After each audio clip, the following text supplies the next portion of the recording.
Менің каналыма қош келдіңіздер. Бүгін таңғы асқа панкейк жасаймын деп шештім. Бұл Америка елінің таңғы асқа жейтін тамағының бірі. Бізде қазақтың дастарханына алып келдік. Оны балмен де шоколадпен жесеңіз де болады. Өте дәмді. Шаймен ішсеңіз таңдайыңызды бал үйреді. Жұмыртқамыз бен шекерімізді әбдез аламыз. Одан кейін сүтімізді құямыз, одан кейін ұнымыз бен разрыхлителімізді саламыз. Аздап сармай немесе сұйық май салсаңыздар болады, өздеріңіздің көңіл қалауларыңызша. Менде бұлардың біреуі де болған жоқ. Сұйық майды біз организмге зиян болғандықтан тамағымызда, рационымызда пайдаланбаймыз. Сондықтан мен малдың майын пайдаландым. Өздеріңіз білесіздер. Міне разрыхлительді салдым. Салатын көлемдерінің бәрін описание бөлімінде қалдырып кетемін. Таңғы асқа пісіріп жеп, көңіл күйлеріңіз көтеріңкі болсын. Каналым ұнаса лайк басып, комментарий жазып, достарыңызбен бөлісіп кетуді ұмытпаңыздар. Осындай сметанообразный 5 комочек сұйықтық дайындап, оны қыздырылған табада ешқандай майдың көмегінсіз пісіресіз. Егер де майды пайдаланып табаға құйып пісіретін болсаңыз, онда құймақ болып кетеді.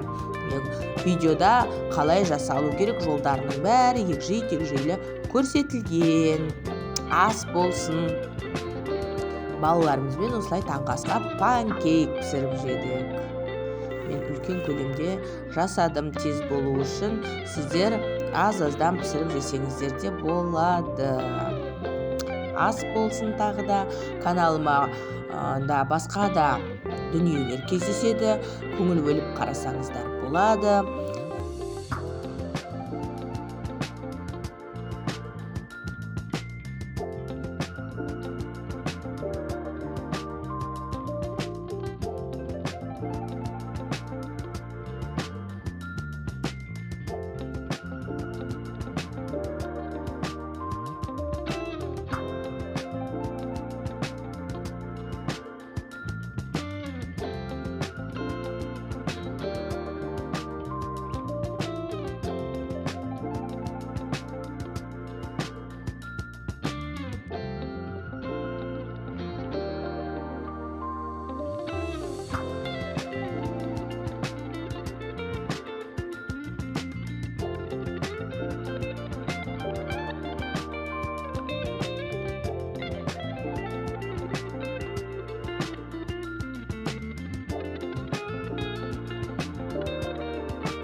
Мен құсап міне балмен әрлеп жедім. Өздеріңіз білесіздер. Шоколадпен жесеңіздер де өте күшті болады. Таңдайыңызды тіл үйреді. Каналым ұнаса тіркеліп, достарыңызбен бөлісіп, лайк басып, қоңырауша белгісін басуды ұмытып кетпеңіздер. Менен жаңа видеолар күтіңіздер. Сіздердің қолдауларыңыз мен үшін өте маңызды. Әрбір жазған комментарийге мен қатты қуанамын.